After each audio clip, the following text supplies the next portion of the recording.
But eventually, you're going to see the Anglo-Americans start to resist against the Mexican government. The first example of actual resistance is an impresario, right, named Hayden Edwards.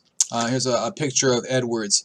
Edwards decides that he wants to create his own republic independent of the Mexican government. And so he reaches out to local Cherokees who had migrated to Texas, and he offers them a huge portion of land if they will work with him in fighting against the Mexican government. And so he wants to establish this republic called the Republic of Fredonia. Ultimately, though, Mexican troops will be sent in, and other impresarios, such as Steve Austin, will also help in putting down this Fredonian revolt. But that was the first example of resistance against the Mexican government at that time. But there are other issues, though, that are going to lead to conflict between the Anglo-Americans and the Mexican government. One of them is the issue of slavery. Like I said, a lot of the immigrants from America are coming from the South, and many of them will eventually be slaveholders. Now, slavery was illegal in Texas, right?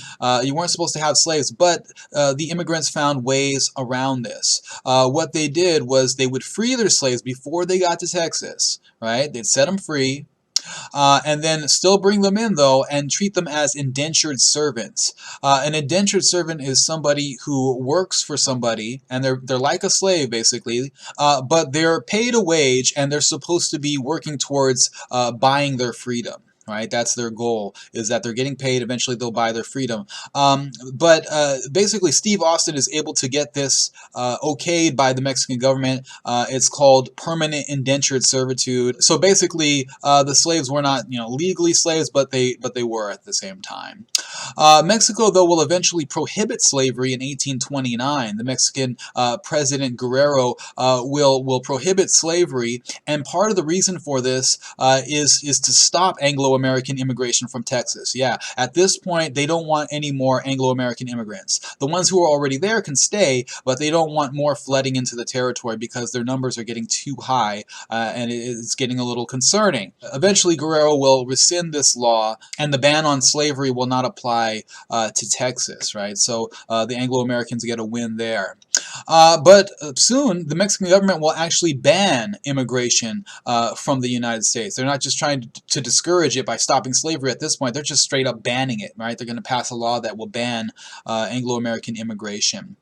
And so you have Anglo-Americans in Texas who are pretty upset about all of this. Eventually, they're going to have to start paying their taxes as well. And all of this has them very upset, and they start calling for separation from Texas, not necessarily from the Mexican government yet, but from the state of Coahuila. See, at this time, Texas and Coahuila, which is another Mexican state, were connected. They were basically a part of the same state. And all of the major courts were located in Coahuila. So if you were a Texan and you wanted to go to court for some reason, you'd have to travel on your own expense all the way to Coahuila. And so Coahuila basically dominated Texas politically. And so Texans wanted more self-rule, and so they wanted to separate from this state and become their own state, still within the Mexican Republic, though. Eventually, you're going to have Texans participating in actual acts of rebellion. You have a situation that takes place in Velasco, where a Mexican garrison is attacked and controlled by Texans.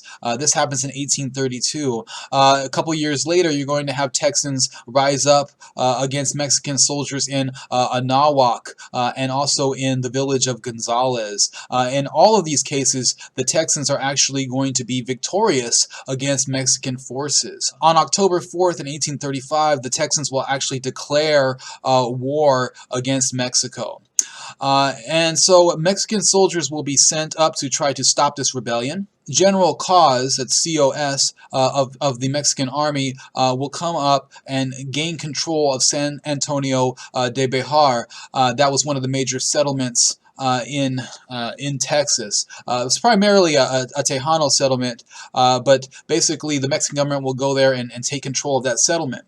All right, but Texan forces, Anglo-Texan forces, will go to San Antonio de Bejar and lay siege to it. A siege is when the area is surrounded and no goods or people are allowed to go in or out of the city, and eventually Mexican forces are forced to surrender to the Anglo-Texans. All right, and so General Cos will give up San Antonio to the Anglo-Texans, and then they'll occupy the city after that. Here's a little map of the Texas Revolution. You have here's some of the places that we were talking about. Here's San Antonio, but eventually you're going to have the Mexican president himself, Antonio Lopez de Santa Anna, bring up an army, not the best army, not the most disciplined or well-equipped army. It was a forced army, people that were conscripted to fight for the Mexican government, but he brings about 6,000 of these soldiers with him. And you can see this red line is going to guide you along the path that Santa Anna took. He's going to go to San Antonio, and this is where you have the famous Battle of the Alamo. The Alamo was an old mission, and this is where Anglo-Texan forces were going to make their last stand in San Antonio. A huge portion of the Texan forces actually fled San Antonio before Santa Anna got there, and you're going to have the remainder of Texan forces just hold up in this mission, the Alamo, and try to fight off Santa Anna's army. Okay, here's a picture of Santa Anna himself. One of the more famous Mexican presidents. Has a pretty long and interesting history. So Santa Anna is going to be attacking the Alamo, and now he's going to be laying siege to Anglo-Texan forces at the Alamo. After a period of time, the Anglo-Texans will be overran by the Mexican army. Most of them will be killed right off the bat. A few that survive, including Davy Crockett, will be taken prisoner and eventually be executed under Santa Anna's orders. Another Mexican victory will take place at Goliad, which is another major settlement. We can go back to the map really quick. I'll show you where that is. Here's Goliad. Goliad was taken by Mexican forces under General Urrea. And Urrea is going to capture a large group of Texan soldiers, and they will surrender to him, and eventually Santa Anna will order them to be executed. So in both the Alamo and Goliad, you have large amounts of Anglo-Texan soldiers being executed under Santa Anna's orders. This is going to greatly anger the Anglo-Texans, and it's also going to inspire more reinforcements, volunteers from the United States to come and fight in the Texas rebellion against Mexico. The last great battle is going to take place at San Jacinto. Let's take a look here, back at the map. Here's San Jacinto over in eastern Texas. In this battle, Texan forces under Sam Houston are going to surprise Santa Anna's army. And Santa Anna is going to, for whatever reason, take his time in responding to this attack. He takes too long, and in 18 minutes, Houston's Texan army, Sam Houston's Texan army, is going to defeat Santa Anna's army. All right, hundreds of Mexican soldiers will be killed. Eventually, Santa Anna himself will be captured, and while he's being held prisoner, he is going to be forced to sign the treaties of Velasco. The treaties are basically recognizing the independence of Texas, right? So being an independent republic outside of Mexico. And it also includes an agreement of Santa Anna that he will stop all military aggression. But there was also a secret aspect to this Treaty of Velasco. There was a secret treaty, so two treaties, one that was made public, and then there was this secret treaty. And in that secret treaty, Santa Anna agreed to recognize the Rio Grande River as the southern boundary of Texas. And that gives a huge portion of land to Texas, right? We can go back to the map one more time. Here's the Nueces River, right? That was supposed to be the border of Texas. But then you have the Rio Grande, and you'll notice that the Rio Grande extends far off into the west, and it even includes part of the New Mexico territory as well. And so agreeing to that as the boundary really was a major loss for Mexico. But the thing is, even though Santa Anna agreed and signed those treaties, the Mexican government, the Congress, did not agree to the treaties of Velasco. They would not sign off on them, and they would not receive a peace commission coming from Texas. So basically, Mexico did not recognize Texas independence, and there was some actions to try to retake Texas in the future, but ultimately Texas gained its independence at that point. All right, so we'll go ahead and stop there. If you have any questions about this, you can email me.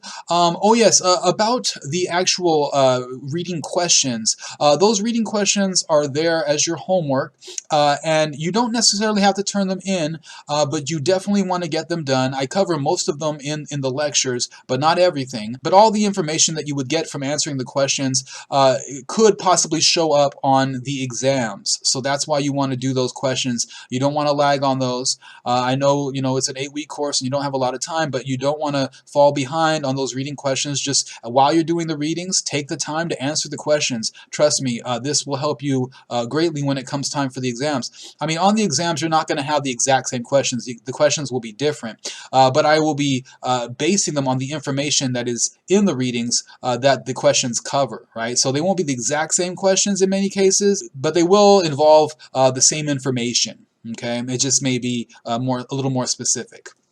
All right, so if you have any questions, send me an email and let me know. You definitely want to put some time aside to work on your topic proposal paper and doing your research to try to figure out what would be the best topic for you. If you have any questions about that as well, just reach out to me and I will get back to you. Okay.